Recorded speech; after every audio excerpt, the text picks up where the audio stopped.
Satu hari, satu amalan menurut sunnah Nabi SAW berdasarkan buku ini iaitu 40 amalan menurut sunnah daripada Profesor Rektor Uni Siraj iaitu Dr. Uzaimin. Jadi amalan yang pertama iaitu doa untuk orang yang membuat kebaikan pada kita.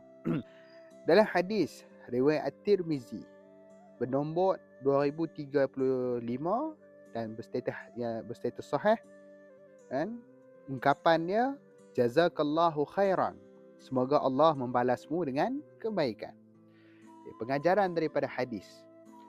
Ucapan ini membuktikan bahawa seseorang yang menyebutnya mengiktiraf bahawa hanya Allah yang mampu membalas kebaikan yang dia lakukan dengan balasan yang baik. Kita perlu mengetahui bahawa ganjaran baik Allah yang berupa syurga tidak ada tolak bandingnya dengan nikmat yang lain.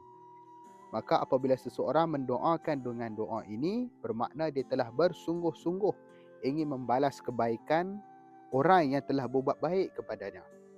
Oleh itu para ulama menyebut, apabila tangan engkau tidak mampu membalas kebaikan orang, maka panjangkanlah lidahmu dengan kesyukuran dan doa, iaitu untuk memberi kebaikan. Ucapan ini tidaklah bermakna si pengucapnya telah membalas kebaikan, terutama jika dia mampu membalas kebaikan tersebut dengan pemberian baik yang lain. Tetapi ianya bermakna bahawa si pengucap telah berusaha untuk memuji si pemberi kebaikan.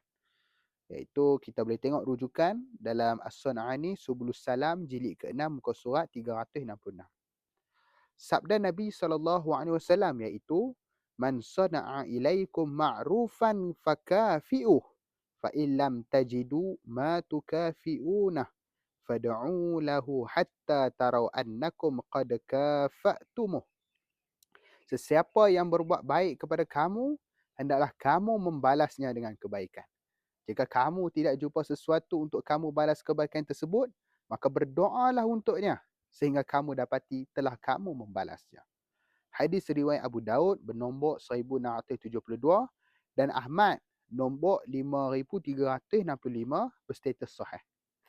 Jadi itu sahaja satu hari satu amalan menurut sunnah pada hari ini. Mudah-mudahan kita dapat beramal dan membawanya dalam kehidupan kita. Jadi fikir-fikirkanlah.